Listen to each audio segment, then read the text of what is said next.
Hello, good day sa lahat. Welcome TalYo to Usapang TalYo Online. Okay, so how was your day? Are you okay? You chat there? I'm okay. You put there in the chat box that we are God's powerful champions. You say, I am God's powerful champions. I am God's powerful champions. Alright? Okay, maayong buntag, maayong hapon, maayong udto, talyo all over the world, no? So kung kinsa man ang naabta nato aning ato ang live streaming karon, so ah accept our greetings, either buntag man na, udto man na, or hapon or gabi. We are in one God's loving presence. Again, we are God's powerful champions. Okay, for host for today, uh, we are the TalYo scans, and if you try to remember those inputs that you have, we will be talking on TalYo, barog, lakaw, sangyaw, kay gasa ka sa kahiusahan. So, you have heard already on kung saan pagbarog. Meaning to say, how we will see. Di ba? How we will see. Then, kung saan ay paglakaw. Paglakaw. To judge, meaning to say, atong pagtimbang-timbang sa ato ang prinsipyo, inubanan sa mata sa Ginoo. Inubanan sa mga dokumento o sa mga angay natong kapasikaran, isip Katoliko o isip mga Kristiyano o mga anak sa Ginoo. Yehey? So, can you respond you saying yehey? Are you ready for the next portion? And we will be talking about SCAngYaw. SCAngYaw. So, we will be focusing more on the See Judge Act methodology to create social transformation. And this social transformation is a very amazing transformation within ourselves, because we will be talking on how we see in God's eyes, how we judge by the heart of God, and how to act and to evangelize. Again, SCAngYaw, you act. Diba? So,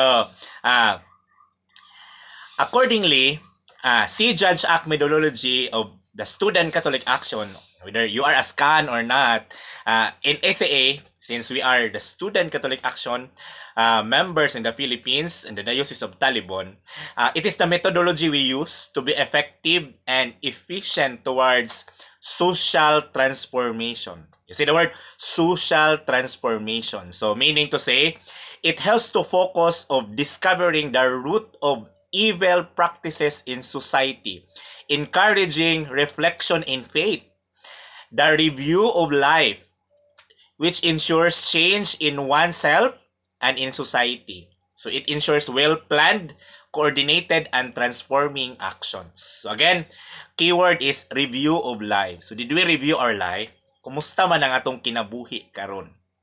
Kumusta man ang atong way of life?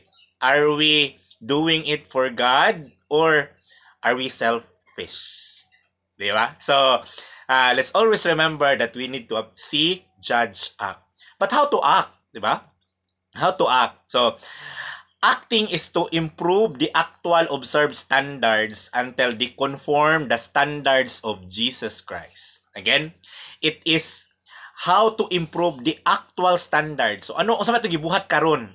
Is it conforming, or does it conform the standard of Jesus Christ? So, ang ato bang ginabuhat, standard ba ni Jesus Christ? Kay galing, hala, taas man nag-standard si Kuya Marbs, taas man nag-standard si Kuya Talen, taas man nag-standard si Mikmik, taas man nag-standard si Ate Leslie, taas man nag-standard si Elvar, so, si Kuya Elvar. So, no, this is not our standard, but we need to conform the standards of Jesus Christ. In short, how will you change from what is to what it should be?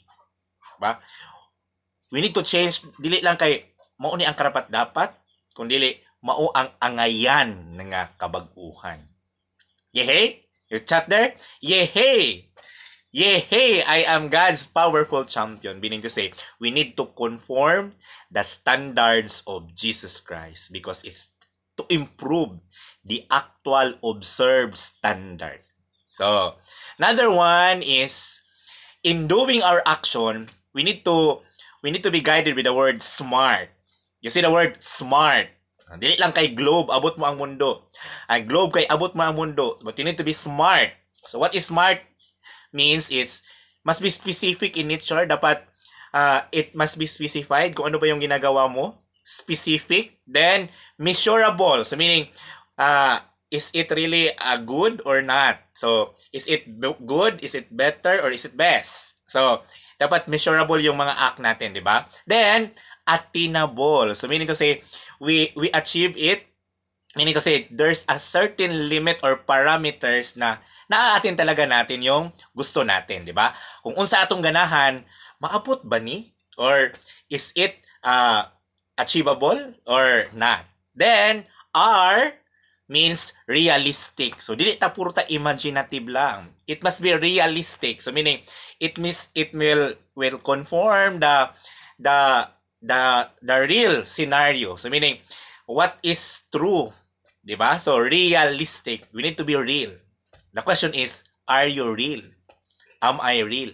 'Di ba? So we need to be realistic with all our actions. And for letter T, it must be time-bound. So meaning to say, dapat may specific na timeline, may specific na date na kailan matatapos ang kanyang action. For example, kapag you go with manghinlo sa balay. So di lang pwede nga whole day ka manghinlo sa balay, di ba? So we need to have specific time like 6 to 6:30, and any action dapat naka-time bound yan, di ba? And same with kanusa man ta mubalik sa Kristohanong pagtuo nga pang lifetime. Meaning kasi time bound siya nga naka-attach on the lifetime. Diba? Yung sila, why forever? But there is forever with the Lord, because habang nabubuhay tayo, habang nandyan tayo sa mundo, God is telling us that may forever sa life. Kasi we are destined to become a winner. We are God's powerful champion, di ba? So again, to elaborate smart, so we need to be specific, measurable, attainable, realistic, and time bound. So yan yung mangyayari sa ating mga action na ating mangyayari, di ba? So it is the action that counts, di ba?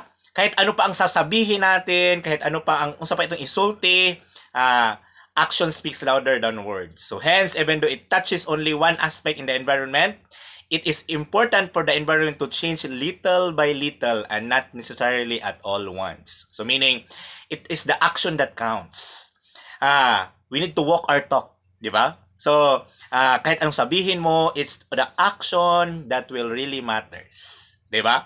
Yehey? Okay, so sa Student Catholic Action, may tinatawag kaming 5 areas of evangelization. Itong 5 areas of evangelization. So, ito yung mangyayari sa ating kung saan ba tayo mag-evangelize? Saan ba tayo magsangyaw, di ba? So, saan ba tayo magsangyaw?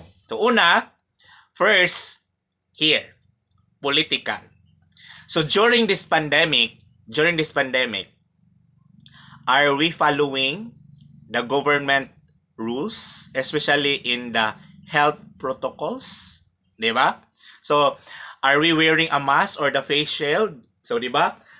Ako nga may mga face shield ako, di ba? Kapag nagta-travel, nagka-face shield kasi we are following the healthy protocols which is designed for the good of the whole nation. And that political area, we need to do something like that. So, especially when we vote or when we decide for when we criticize for the government, then are we confirming for the acts of Christ? Are we doing this for the greater glory of the Lord? So that's political. Okay. The next we have here, di ba kani pagtudlo. Kung kani political, meaning mong tam mark. So what are our commitments para nga mahimot ang kanang maayong pagsasangyo in politics. So atong i-commit ang atong self. But kani, it is pagtudlo. So meaning educational, cultural. So ano bang ginagawa natin? So ano may gibuhat nato para masangyaw ang Ginoo? Are we doing journals or are we doing mga prayer notes, 'di ba? Are we designing something for within this pandemic, and are we doing creative prayers and kanang poetry, and ano ba yung mga tawag dun sa educational? Are we having catechism with our young, 'di ba? So yan yung mga magandang mangyayari. Are we designing something for the cultural? Then it's good. Because one thing that you were able to evangelize is that pagtudlo, di ba? Educational, cultural. Then next we have here. Let's have the here. So it's the socio-economic ecological. So kani nga tudlo. So socio-economic ecological. So with this socio-economic ecological, are we evangelizing God through our social? Are we having a good relationship with our family?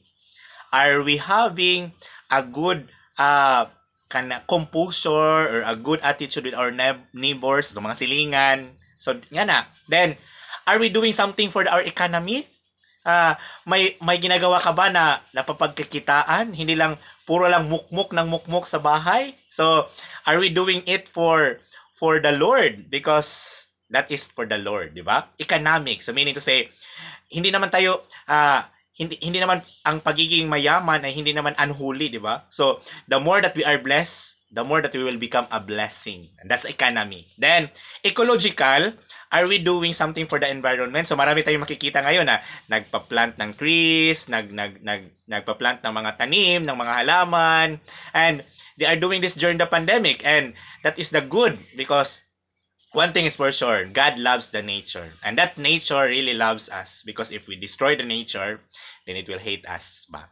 Okay? So next one is we have dito hindi naman din makikalilimutan ito, 'di ba? Si recreational. So dapat may mga recreational din tayo. So if you are following the TalYo online, so that is one good. So dapat isipin din natin kung ano ba yung mga tamang recreational.